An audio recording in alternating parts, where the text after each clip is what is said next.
அனைவருக்கும் வணக்கம். நேற்றைக்கு மகாபலிபுரத்தில் உள்ள ஒரு நட்சத்திர விடுதியில் நோன்பு திறக்கிறதுக்காக விஜய் போயிருக்காருங்க. அங்கே போன இடத்துல பார்த்தீங்கன்னா அவர் சில விஷயங்கள் பேசியிருக்காரு. அதுக்கு முன்னாடி அவர் வர்றப்போன்னு பார்த்து அவருக்குனே சொன்ன மாதிரியே சில விஷயங்களை அங்கே இருக்கிற நபர்கள் சொல்கிறாங்க, இஸ்லாமியர்கள். ஏற்கனவே பார்த்தீங்கன்னா மகளிர் தினத்தன்று பார்த்தீங்கன்னா அவர் மேடையிலே உட்கார வச்சுக்கிட்டு பெண்களை, தன் வீட்டில் இருக்கக்கூடிய பெண்களை மதிக்காத எல்லா ஆண்மகனையும் நாம் வீழ்த்த வேண்டும் அப்படின்னு ஒரு பெண்மணி மேடையில் ஏறி விஜய்க்கு எதிராகவே பேசினாங்க. இப்போவும் பார்த்தீங்கன்னா விஜய்க்குனே சொல்லி வச்ச மாதிரி ஒரு டயலாக் ஒருத்தர் சொல்கிறாரு. அதை முதல்ல பாருங்க. இந்த நிகழ்ச்சியில் ஒவ்வொரு நோம்பாளிகளுடைய பிரார்த்தனையை ஏற்றுக்கொள்வாயா ரபிராமன். இந்த நோன்பு வைத்துக்கொண்டு அறிந்தோ தெரிந்தோ அறியாமலோ செய்துவிட்ட எல்லா விதமான பாவங்களை மன்னிப்பாயா. கரெக்டாக அவர் வர்றப்போ தான் இப்படி பேசணுமா? போகிற இடமெல்லாம் செருப்படி. தானே ஒரு நிகழ்ச்சி ஏற்பாடு பண்ணால் கூட அங்கேயும் அதே மாதிரியே செருப்படி விழுது. நான் மனுஷன் எங்கே தான் போவாப்ல? எவ்வளவு படிச்சாலும் புரிய மாட்டேங்குது. எதுக்கு புக்கை கொஞ்சம் நேரம் வச்சு படிச்சு பாருங்க, புரிஞ்சாலும் புரியும். என்னங்க இவரு சரக்கு போட்டுட்டு வந்திருக்கிறார் போல இருக்கு. ஃபுல் போதை, எந்நேரமும் போதை தான். நம்ம தலையில வச்சிருக்கிறோமே அப்படின்ற இதுவே இல்லை. அப்படியே தலையில வச்சுட்டு எல்லாரும் சொன்னதுக்கப்புறம் ஓகே ஓகே அப்படின்னு மாத்திராப்ல.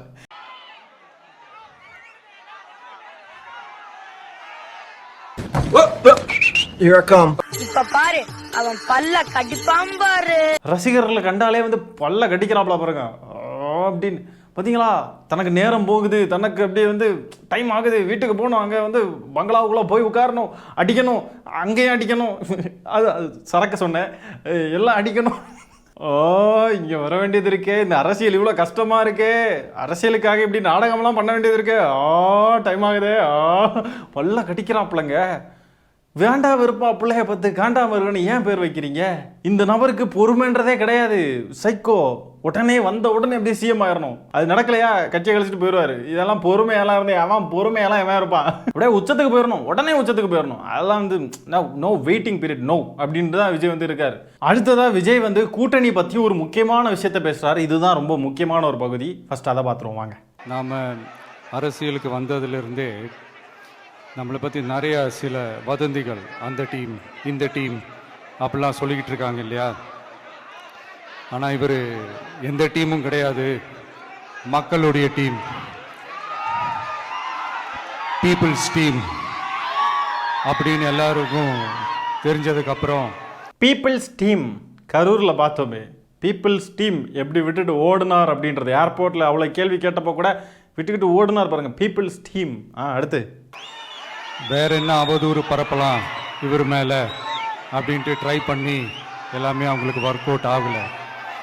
ஸோ கடைசியில் என்ன தான் இந்த விஜயை பண்ணலாம் அப்படின்னு நினைக்கும் போது தான் இந்த கூட்டணி அந்த கூட்டணி அந்த கூட்டணிலாம் சேர போகிறாரு அப்படின்ட்டு ஒரு பொய்யான ஒரு பிரச்சாரத்தை ஸ்டார்ட் பண்ணிக்கிட்டு இருந்தாங்க. இந்த நியூஸ் எல்லாம் கேட்டு நீங்கள் கொஞ்சம் கன்ஃபியூஸ் ஆகிருப்பீங்க. அதனால் இங்கே மறுபடியும் ஓப்பனாக தெளிவாக ஒரு விஷயத்தை நான் சொல்கிறேன். நாங்கள் எப்பவுமே மதச்சார்பற்ற கொள்கைன்றதில், அந்த ஸ்டாண்ட்லேயோ, மதச்சார்பற்ற சமூக நீதி என்ற அந்த நிலைப்பாட்டிலையோ எப்பவுமே சமரசம் வச்சுக்கவே மாட்டோம். நம்மளுடைய தலைமையில தான் ஆட்சி அப்படின்றதுல எப்பவுமே உறுதியா இருக்கிறோம். நம்மளுடைய முதல் மாநாட்டில் கூட நான் சொன்ன மாதிரி அரசியலில் யாருக்காகவும் எதுக்காகவும் எந்த விதமான ஒரு சமரசமும் நாங்கள் வச்சுக்க போறதே இல்லை. அந்த பேச்சுவார்த்தையே கிடையாது. இந்த கூட்டணி டீலிங்ஸ் நடக்குது, பேரம் பேசிக்கிட்டு இருக்காங்கன்னு சொன்னதெல்லாம் அவதூறாம். அந்த அவதூறை பரப்புனதே ஆதவ அர்ஜுனா தானே. இதுக்கு முந்தின நாள் தான் ஆதவ அர்ஜுனா எங்கள் அண்ணனுக்கு எல்லாம் தரேன்னு சொன்னாங்க, 90 சீட்டு தரேன்னு சொன்னாங்க, 2.5 வருஷம் முதலமைச்சர் தரேன்னு சொன்னாங்க, எல்லாத்தையும் விட்டுக்கிட்டு எங்கள் அண்ணன் வராரு அப்படின்ட்டுலாம் ஆதவ அர்ஜுனா இப்போ தானே சொன்னார். இப்போ இவர் அப்படியே மாற்றி பேசுகிறாரு. அதுக்கு முன்னாடி சிடிஆர் நிர்மல்குமார் பார்த்தீங்கன்னா இதெல்லாம் வதந்தின்னாப்ல, ஆதவ அர்ஜுனா இதெல்லாம் நடந்துச்சுன்றாப்ல, விஜய் இதெல்லாம் மறுபடியும் வதந்தின்றாப்ல. எதுதான் உண்மை? அப்போ நம்ம அண்ணனுக்கு பல்வேறு சொல்றாங்களே ஆஃபர்லாம் கொடுத்தாங்க. 50-50, நீங்க 90 நான் 90, நீங்க முதலமைச்சர் 2.5 வருஷம் நான் முதலமைச்சர் 2.5 வருஷம், எல்லா ஆஃபரும் கொடுத்தாங்க. இப்படி கட்சிக்குள்ள இருக்கக்கூடிய தலைமை பொறுப்புகளில் இருக்கக்கூடியவங்களே இப்படி மாற்றி மாற்றி பேசினா என்னான்னு, எதை தான் நாங்கள் உண்மைன்னு எடுத்துக்கிறது? சரி, இப்போ விஜய் சொல்கிறதே நம்ம எடுத்துப்போம். பாஜக கூட்டணியில் சேர மாட்டாங்களாம். இப்போவே வந்து ராடு ஏற்ற ஆரம்பிச்சிட்டாங்க. காணொலியெல்லாம் வெளியே வந்துருச்சு. நம்ம கூட போன காணொலி அதை பற்றி தான் பார்த்துருப்போம். பார்க்காதவங்க தயவு செஞ்சு அதை போய் கிளிக் பண்ணி பார்த்துருங்க. பாஜக கூட கூட்டணிக்கு போகலன்னு சொன்னா ஜனநாயகன் படமும் வெளியே வராது. கரூர் விவகாரத்தில் விஜய் ஜெயிலுக்கு போக வேண்டியது தான். நீதி கண்டிப்பா வெல்லும். இப்போ ஆதவ அர்ஜுனா வதந்தி பரப்புறாரா இல்லைனா விஜய் வதந்தி பரப்புறாரான்னு தெரியல. கண்டிப்பா விஜய் தான் வதந்தி பரப்புறாரு. ஆதவ அர்ஜுனா சொன்னதான் உண்மை. இவங்கெல்லாம் வந்து டீலிங் பேசியிருக்காங்க, பேரம் பேசியிருக்காங்க. இஸ்லாமியர்கள் ஓட்டு என்ன நாடகம் போட்டாலும் உங்களுக்கு வராது ப்ரோ, மறந்துருங்க ப்ரோ. நீங்க பாஜகவுடைய கைக்கூலியாக தான் வாழ்ந்துகிட்டு இருக்கீங்கன்னு எல்லாருக்குமே தெரியும் ப்ரோ. நீங்க என்ன நடிப்பு நாடகம் போட்டாலும் இங்கே நடக்காது ப்ரோ.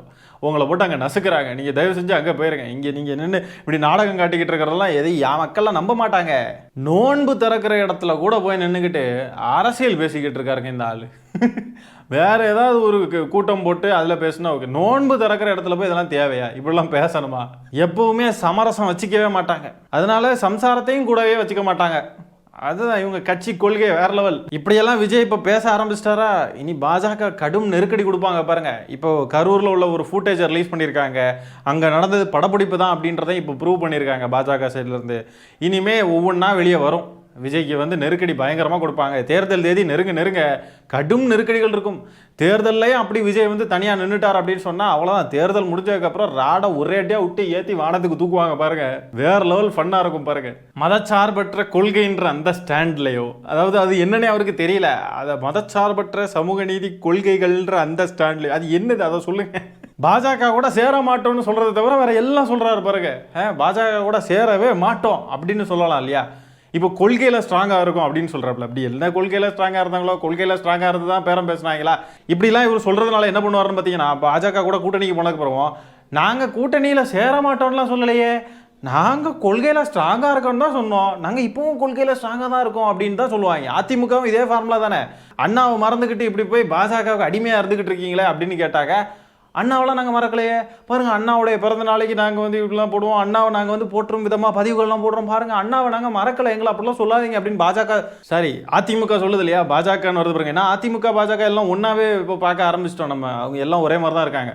அதனால் வந்து அதே மாதிரி தான் வந்து விஜயும் அதே மாதிரி தான் பண்ணுவார். என்டிஏ கூட்டணியில் சேர மாட்டோம்னு நாங்கள் சொல்லலையே, நாங்கள் எங்கள் கொள்கையில் ஸ்ட்ராங்காக தான் இருக்கோம், இப்போவும் நாங்கள் ஸ்ட்ராங்காக தான் இருக்கோம், கொள்கையை நாங்கள் யாருக்காகவும் எதுக்காகவும் விட்டு கொடுக்க மாட்டோம் அப்படின்னு சொல்லிட்டு கொள்கை எதிரி கூட கூட்டணி வச்சுக்கிட்டு உட்காந்துக்கிட்டு இருப்பாங்க. பாஜகன்ற வார்த்தை கூட வாயில வரல பாருங்க.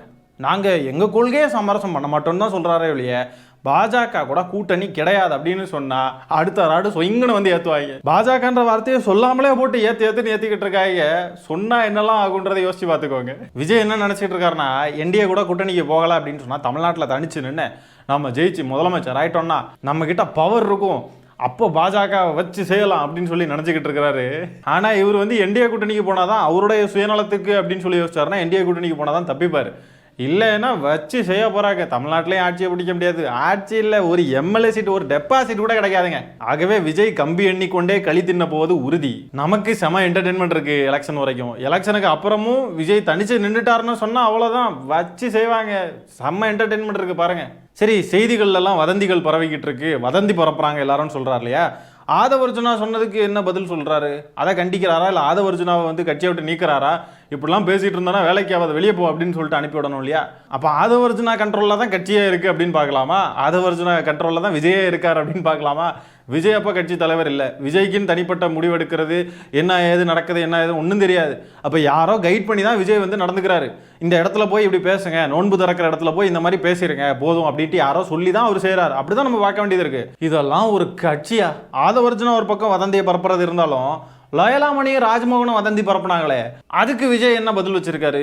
அவங்க வராங்களா? ஓ இவங்களும் வராங்களா? ஓ இவங்களும் அவங்க கூட சேர்ந்து வராங்களா? அப்படிலாம் பேசுனதுக்கு என்ன பதில் வச்சிருக்காரு? அதுவும் வதந்தி தானே, அப்படி ஒன்று நடக்கவே இல்லை இல்லையா? அப்போ கட்சிக்குள்ள முக்கிய பொறுப்புகளில் இருக்கக்கூடிய நபர்கள் தான் வதந்தி பரப்புறாங்க, வேற யாரும் கிடையாது. இப்படி தெளிவே இல்லாமல் பைத்தியம் பிடிச்சி போய் பித்து பிடிச்சி போய் மண்டை குழம்பி மூளையெல்லாம் குழம்பி போய் தெரியக்கூடிய நபர்களை அரசியல் களத்தில் இயங்க விடுறதே ஆபத்தான ஒரு விஷயம். தேர்தல் ஆணையம் வந்து இந்த கட்சியை வந்து ரத்து செஞ்சு இந்த கட்சி ஒட்டுமொத்தமாக இல்லாமல் ஆயிடுச்சு, இந்த கட்சியை கலைஞ்சிருச்சுன்னா ரொம்ப நல்லா இருக்கும். விஜயுடைய செயல்கள் பாருங்க, பல்ல கடிக்கிறார். கொண்டு போய் எங்கேயாவது ஹாஸ்பிட்டலில் பிடிச்சி கெட்டி போடுங்கடா அப்படின்ற மாதிரி தான் இருக்குது பார்க்குறதுக்கு. ஐயோ இவங்களெல்லாம் பார்த்தாவே பயமாக இருக்குது. பல்ல கடிக்கிறாரு. அணில் குஞ்சுகள் என்னன்னா ஒரு காலருடைய கையை கடிச்சு வைக்கிறானுங்க, சாம்பி சாட்டும் பிஹேவ் பண்ணுறானுங்க. தலைவனே எப்படி இருக்கிறப்போ தொண்டர்கள் நம்ம எப்படி இருப்பானுங்க? எல்லாம் ஒரு சைஸாக தான் இருக்கானுங்க பாருங்களேன். ஒருத்தன் பேசுனது இன்னொருத்தனுக்கு தெரியல, அவனுக்கு என்ன பேசுறானுங்க அவனுங்களுக்கே தெரியல. அடுத்த நாள் பார்த்தா வேற மாதிரி பேசுறானுங்க. இவனுங்களை போட்டு சுத்தி சுத்தி அடிக்கிற அடியில அத்தனை பேரும் மண்டை குழம்பி போய் பைத்தியம் மட்டும் சுத்துறானுங்க. ஒன்னே பதில் சொல்றோன்ற பேர்ல குழப்பி குழப்பி பேசுறானுங்க, தப்பு தப்பா பேசி மாட்டி பிடிக்கிறானுங்க. இல்லையா கதறு கதறு அலறு அலறு வதந்தி வதந்தி ஆ ஊ எல்லாரும் நம்மள வந்து பயந்துட்டாங்க அப்படின்னு ஓடிடுறானுங்க. அவ்வளவுதான். இல்லைன்னா எங்க அம்மா கிட்ட பேசுனேன், எங்க அம்மா சொன்னாங்க இந்த மாதிரி த்ரிஷா கூட விஜய் பண்ணதெல்லாம் ஒரு மேட்டராடா, அதெல்லாம் ஒன்றும் இல்லைடா, அதெல்லாம் வந்து பசங்களெல்லாம் தைரியமாக இருக்க சொல்லுங்க, அவங்கெல்லாம் அப்படி இருந்திருக்காங்க, இதெல்லாம் ஒரு மேட்ரா, தைரியமாக இருக்க சொல்லு, பசங்கள்லாம் நம்ம தான் இனிமேல் டிவிக்கே தான் எல்லாம் அப்படின்ட்டு பசங்களை தைரியமாக இருக்க சொல்லணும். அம்மா கிட்ட பேசினேன் அப்பா கிட்ட பேசினேன்னு சொல்லிட்டு சொல்கிறானுங்க. இதை தாண்டி இவனுங்களுக்கு ஒரு அரசியல் தெரியல. ஆக மொத்தம் எல்லாம் பைத்தியம் பிடிச்சி போய் திடுறானுங்க. அடிக்கிற அடி அப்படி ஒவ்வொரு அடியும் வந்து பலார்னு விடுறதுனால எங்கே போகிறது எது போகிறதுன்னு தெரியாமல் மொத்தம் வேற ஆடி போய் குழம்பி போய் கிடக்குறானுங்க. இப்போ பாஜக வேற அடிக்க ஆரம்பிச்சிருச்சு. இது ரொம்ப கொடூரமான அடியாக இருக்கும். அவங்க கிட்ட எல்லா ப்ரூஃபும் இருக்குது. அவனுங்க கூட்டணிக்காக இவ்வளோ நாள் விஜய்க்கு சப்போர்ட் பண்ணிக்கிட்டு இப்போ வந்து கூட்டணிக்கு விஜய் வரமாட்டாருன்ற ஒரு சூழல் உருவாகின உடனே விஜயை வந்து அடிக்க ஆரம்பிக்கிறானுங்க. வழக்கு பதிவு பண்ணி விஜயை வந்து சட்டத்தின் பிடியில் கொண்டு போய் விடாமல் இவனுங்க எல்லாத்தையும் ஹேண்டில் பண்ணிக்கிட்டு இருக்கானுங்க பாருங்க. இவனுங்க இதை வச்சு அரசியல் ரீதியாக மிரட்டிக்கிட்டு கூட்டணிக்கு வர வைக்கிறதுக்காக உள்ள வேலைகள்லாம் பண்ணிட்டு இருக்கானுங்க. விஜயை விட மோசமான அயோக்கிய பசங்கன்னா இந்த பாஜக சங்கிகள் தான். ஆகவே இந்த காணொலியை நான் இத்துடன் நிறைவு செய்து கொள்கிறேன். நன்றி, வணக்கம்.